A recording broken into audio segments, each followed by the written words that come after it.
Hey, Amplifiers. Today we have a guest who is a rock star professional when it's coming to help people increase the value in their business. You build a business, you want it to operate, you want it to grow, you want it to be successful, but at the end of the day, you want it to be valuable because there is an end game in mind. You have to do something with the business at some point, whether that's selling it or passing it on, passing the torch. You want to do the right things, take the right actions, so you're making sure that business is as valuable as possible. And today's guest is a rockstar professional when it comes to doing this. She has her own podcast. She is a business exit expert, small business advocate, entrepreneur, speaker, you name it. She's rocking it. She came into being a first-time entrepreneur at age 25 and has really, over the past decade, around a decade, transformed her business to be one of the top business brokerages around the country. It's really an honor to have her on Growth Amplifiers, and I'm glad to welcome Jessica to Growth Amplifiers. Jessica, thanks for being here today. Yeah, Kenny, thanks for having me. I'm excited for our conversation.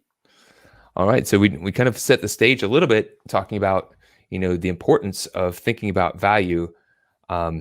Before we get into the heart of the topic, if you could kind of just let us know a little bit more about your story. How did you get to this point of where you're helping people amplify and just increase the value in their business? What got you here today? Yeah, it's a great question. So I started, like you said, I started my first business in my early 20s. It was actually in the wine and spirits industry. Mm-hmm. And about 2 years into that business, I wanted to make a personal change. So I wanted to move across the country to Colorado, where I'm now at. And I decided to sell that business. And through that process, I realized that there's not a lot of great information or resources for small to mid-sized business owners that are looking to sell their business, about the process or how to do it or how to get the most money, which led me into my current business and career, which is business brokerage. And so today we do business brokerage deals around the country, mainly in Colorado, Texas, and Las Vegas are our 3 offices. But we also help people get prepared for their exit. So over the last 10 years, we've noticed that people come to us and they say, hey, I want to sell my business. What's it worth? And then when we give them the number, it's not always a happy conversation, right? Right. So we've pivoted a little bit and we've started offering a program called Prep to Sell in order to help people understand how can they get ready for an exit of their business. Like you said, whether it's to sell to a third party or transition to the next generation, how do you get ready for that exit so you increase the likelihood that the business will sell, but also increase the price that you're paid for it? Right. So it's kind of like following one of Stephen Covey's habits of highly effective people. You want to begin with the end in mind. Mm-hmm. And if you're not thinking about that now, you may be thinking, oh, that's a long time away. I need to focus on my business right now. But every day we're taking actions that are either moving us towards a goal or just keeping us busy. So what are the challenges that you see people facing that prevent them from really building value in their business? What are the common things that people run into that are kind of hindering their success?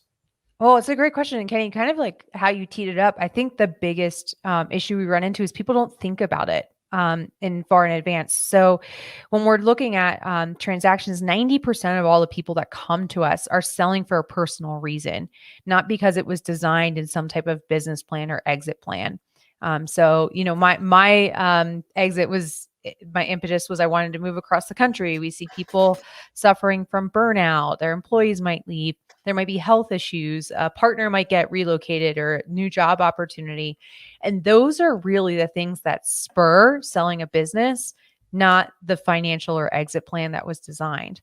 So the biggest challenge we see is that people put off this urgent thing, right? And for the important things, right? As Stephen Covey would say, for more urgent items.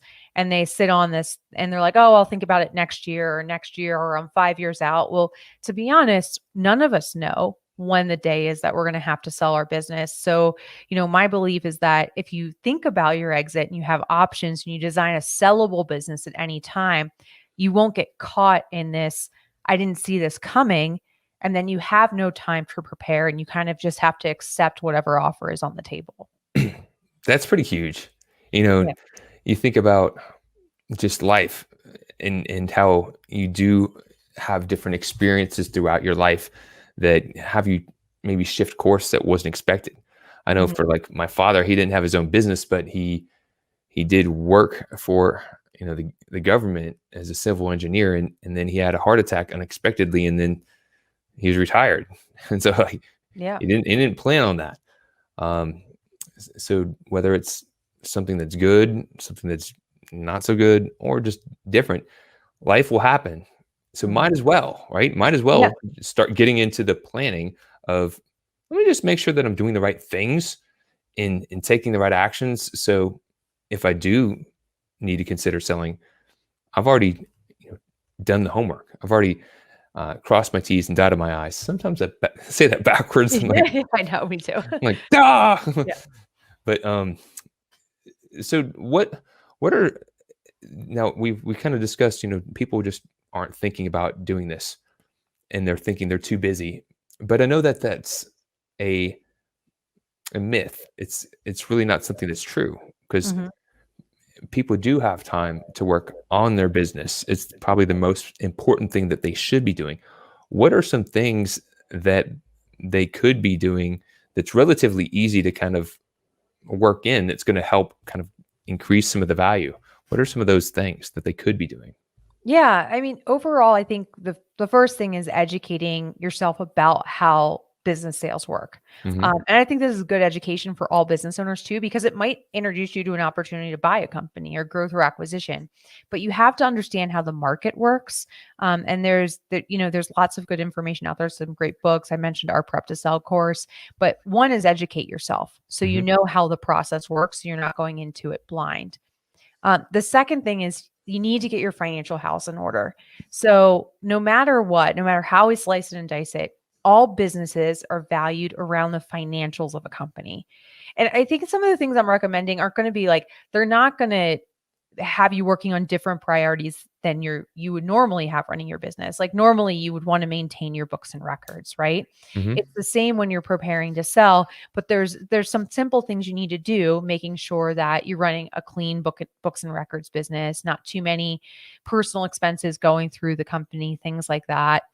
Making sure that your books and records are caught up on a quarterly basis. So you're not, we've had some clients that come to us and they weren't expecting it, and then they have to catch up on 2 or 3 years of bookkeeping, right? So having a good cadence of those quarterly reports coming out. So getting your financial house in order is, number 2.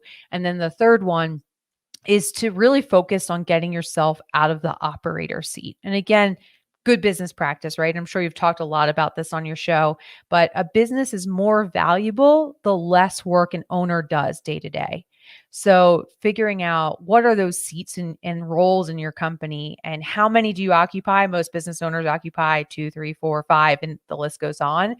And how can you strategically get yourself out of seats over time? And that's not just good, prep for sale practice. That's good business practice. But when we're looking at what are the quickest ways to increase value, not the easiest, because I know these things aren't easy. What are the quickest ways is educate yourself about the process so you know how it's going to work. Number 2 is to get your financial house in order. And 3 is to make sure you get yourself out of that operator seat. I like all three. You don't know what you don't know.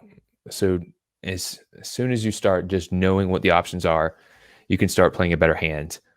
Number two, as you mentioned, you want to get your finances in alignment. A lot of times, as a marketing advisor and growth coach, when I'm asking businesses just some simple numbers for their business, majority of them aren't really aware.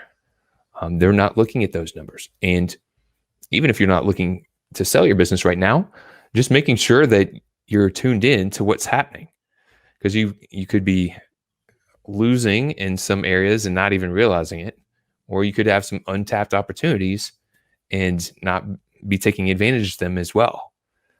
And so just making sure you're working with a team, a CPA, accountant, bookkeeper, that's really making sure you're keeping those numbers fresh, but also, working to improve and elevate in each of those areas too can have a big impact.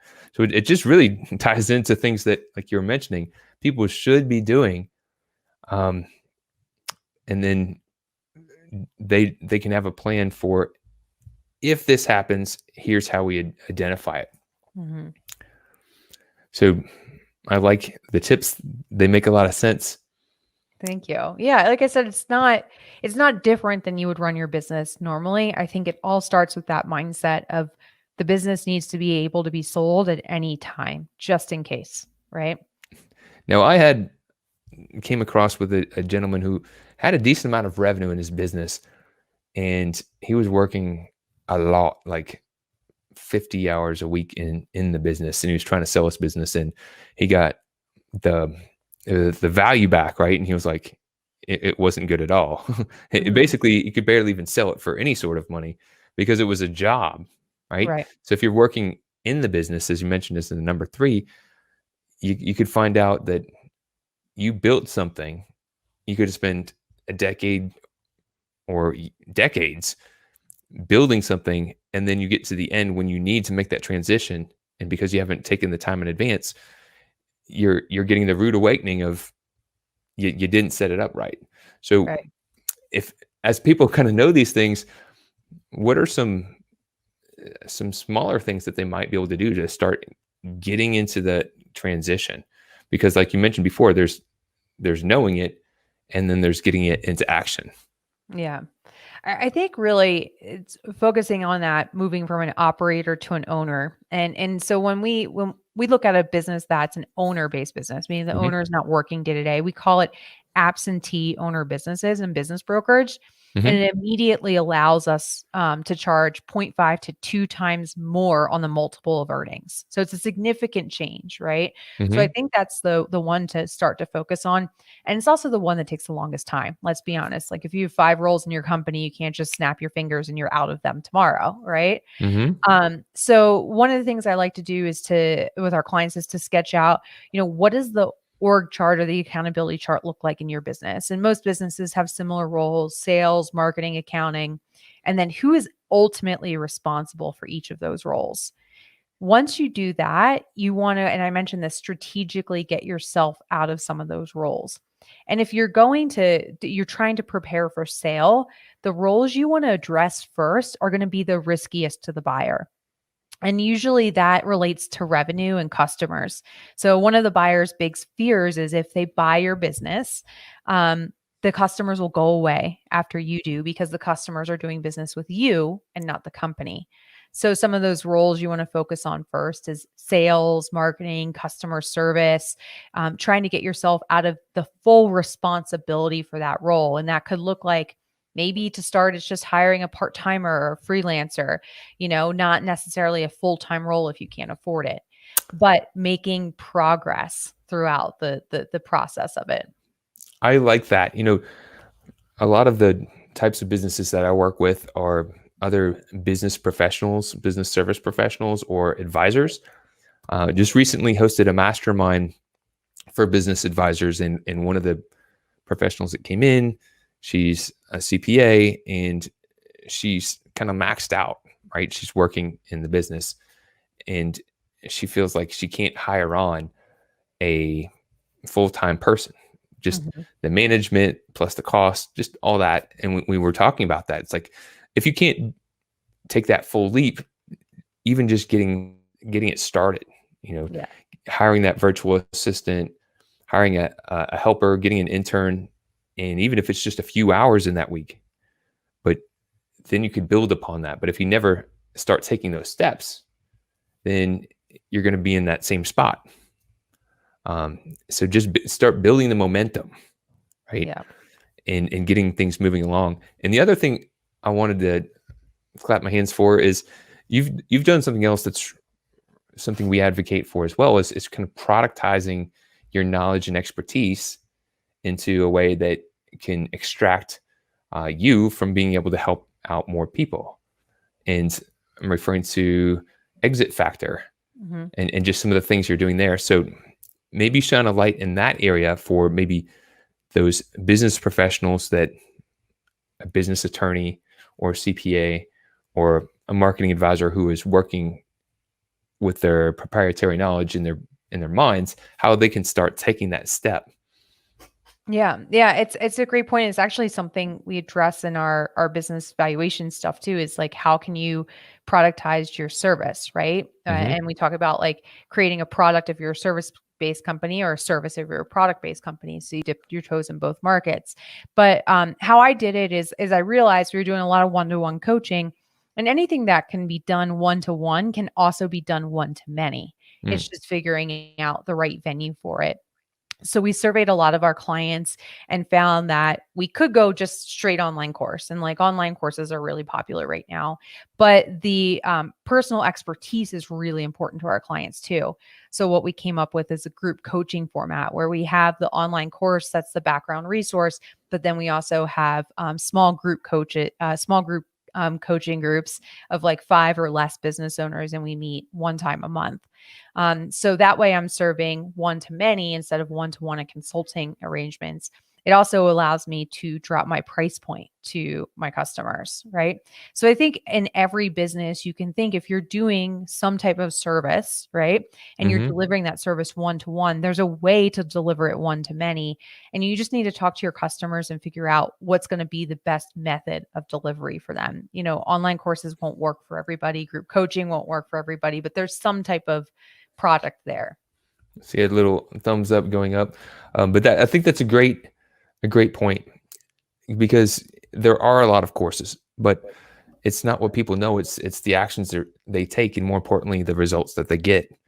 And a lot of people have the greatest intentions of Mhm. signing up for a course, going through the course, completing the course, and getting the result. But unfortunately, I don't even want to know the stats. But the It's stats, low. It's like 20%, I think, complete courses. Yeah.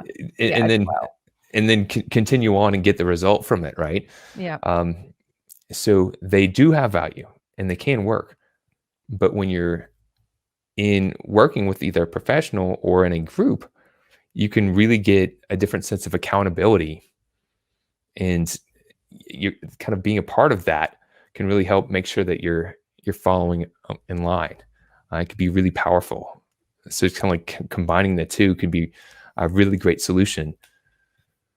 So Yeah. I love the fact that you've done that, and you're also sharing your message on your podcast, which is a really great way to get your word out as well. Can you tell us about what you're doing there? Yeah. So my podcast is called The Deal Board. I host it with my co-host and mentor Andy Cagnetta, and it's the same thing. It's delivery of one to many. So, like many professionals, a lot of us get these requests of like, "Hey, I just want to pick your brain, right? I have this question," and we get a whole list of frequently asked questions. So we started the podcast, and the podcast is basically a brain dump. Like here is picking our brain, right? Hmm. Once a week for 30 minutes. And it's inside the deal world of all things buying and selling businesses. We talk about both sides of the coin. We've been doing it for about over 2 years now. So we have over 100 episodes, but a lot of the most frequently asked questions that we have on there, we have guest stories and things like that. But it's really behind the scenes and what goes on in a deal. We also feature a deal of the week every week where we dissect the deal, right? And a lot of our listeners like the numbers. So like, what was its profit and what did it sell for, that kind of stuff. But it's been successful in getting that brain dump out to prospects and clients. It's also been really successful for as a training tool for our teams. Right. Mm. So in my offices, I have about 30 different sales brokers and they all listen to it every week. And it's a great training tool for them as well. Bravo. Well done in many different facets. So now, speaking of questions, I do have some questions that have kind of um, arisen, Yeah. have surfaced up, and so I'll bring them to the table because they really fit your expertise. So one, this was happening in one of our networking events, and it's a business professional in the construction industry, Hmm. and he was chatting about he was interested in growing his business through acquisition, Right. but really didn't think he was at the point, or didn't know if he was at the point to talk to a business broker. He didn't really know the process. Sounds like one of your courses would be actually a great starting point for him, but he's kind of intimidated, right? And Mhm. and then that intimidation is like, well, that just gets me to just not do anything. Yeah. So for people who are in that space, whether it's buying or selling, but they're just kind of, they get a little intimidated. Where's a good place to start that would kind of open them up? And Yeah, I think so. We do have a course called Intro to Buying Businesses, and you can find that on exitfactor.com if you're interested. But it's just like it's kind of like buying your first house, right? It Mhm. doesn't hurt to look and to ask questions. And business brokers that you're going to interact with, if you're genuine and I'm just beginning a search and I don't know what I don't know, business brokers will be very happy to help you and navigate you through that process. There's one major marketplace for all businesses. It's called Biz by Sell, bizbysell.com.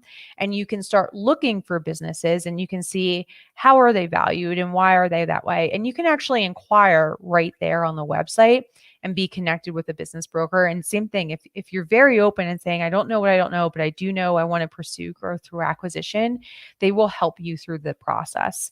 Um, Every broker's process is a little bit different, but the basics are the same. You'll have to sign a non-disclosure agreement to get information about the business. And once from there, you'll get a whole pitch deck on what the business is and things like that. Business brokers can also help you get connected to bankers and talk about acquisition financing and things like that. And I will say, like, once you learn the process, it's not a complex process, right? The system for buying a business is pretty much the same, honestly, whether you're buying a $50,000 business or a $5 million business. The depth that you investigate the businesses might be different, but the process is the same. So once you get exposed to that, your world opens up, and there's a lot of opportunity right now to grow through acquisition. I would think so. And it sounds like that might be something to consider, that if you're looking to grow your business and you haven't ever looked into it before, just just have a conversation, Yeah. Yeah. because it's a different way, and you could potentially double the size or multiply the size of your business strategically. You wouldn't want to maybe get too crazy with it, but strategically grow your business, um, without having to, do the typical long way approach. hmm Yeah, I mean, we see it's a faster way to grow your business. There's always risk involved, right? And there's risk in Hmm. any business thing. But there's a lot of opportunity, as saying, because most of the small businesses are owned by the baby boomer generation in the US. Almost it's over 50% are owned by the baby boomers.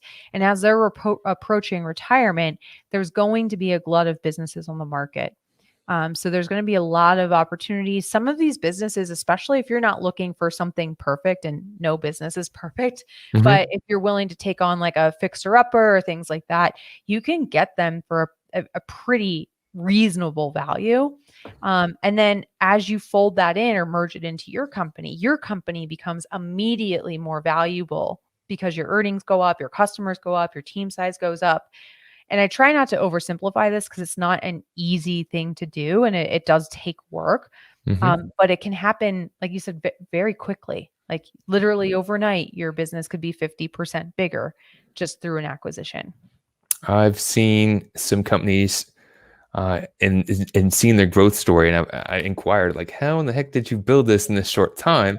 And it was through acquisition. They were just looking, and they kind of knew what to look for, and they were strategic about doing it, and they were able to do it really efficiently, effectively, and profitably. Yeah. So it was really powerful. So just, I guess I have one more question for you. So Yeah. here we have, I'm part of different professional organizations, and sometimes those professional organizations have people that have been around for a while, and maybe they're on their last hoorah before they're Mhm. going to retire.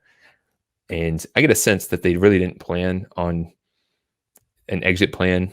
They don't have a plan of um, selling their business, or maybe they do, but they're really not showing any indication that they are. Yep. um, any ideas or tips or suggestions for how to start up a conversation like that? If you're seeing like, that might be a good business to acquire. It doesn't look like they have a plan there. They're probably going to not do anything really good with it. But what would be the etiquette to kind of go about doing something like that? Yeah, I think so. And actually, you bring up one way. Like people ask me, how do I source deals? And one is through the marketplace, the other is through brokers, and the third is through industry associations and relationships. Right. So Hmm. it's a great place to find deals.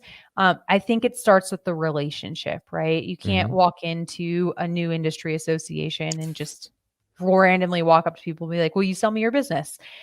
You have to have that relationship and some trust and respect to ask that question. But once you do, you can say something like, one of my strategies for growing my business is growth through acquisition. Have you or would you ever consider selling?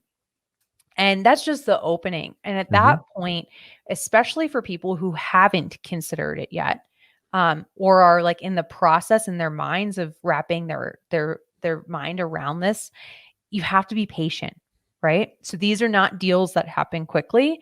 Sometimes they do, but the bulk of them don't. So like if you went on the marketplace, you could probably find and close a deal in less than a year. If you're courting somebody that's not thinking about selling, it may be a multi-year strategy. So you might have to have a bunch of different feelers out there, but patience is the key because they have to really get there themselves. They have to get themselves ready to sell. You also want them to get to a point where they understand the value of the company. Otherwise, they're going to just throw a crazy number at you and you're going to do this whole song and dance and not come out with a deal at the end of it. So the opening is very simple. One of my strategies for growing my company is through acquisition. Have you ever considered selling? And then just be patient with the person on the other side of the table.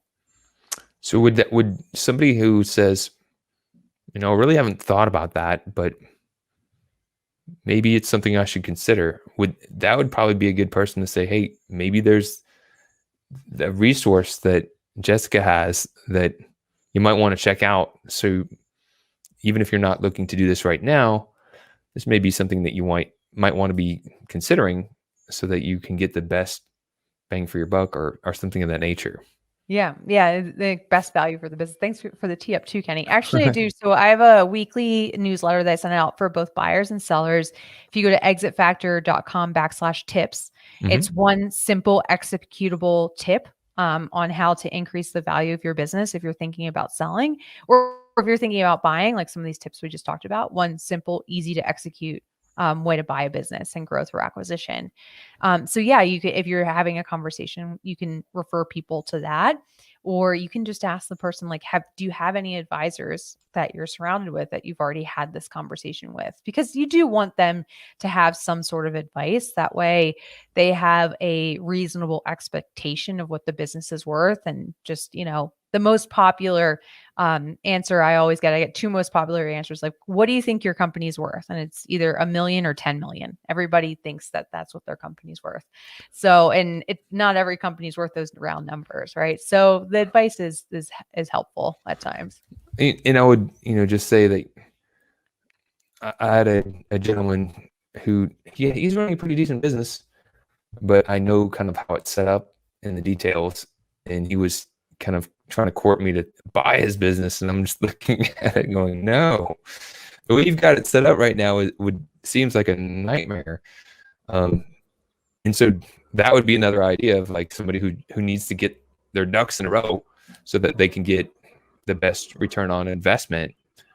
And it's not that if he had it set up, maybe it was something I'd consider, but because he doesn't have those things organized in a particular manner, it just seems like more of a challenge.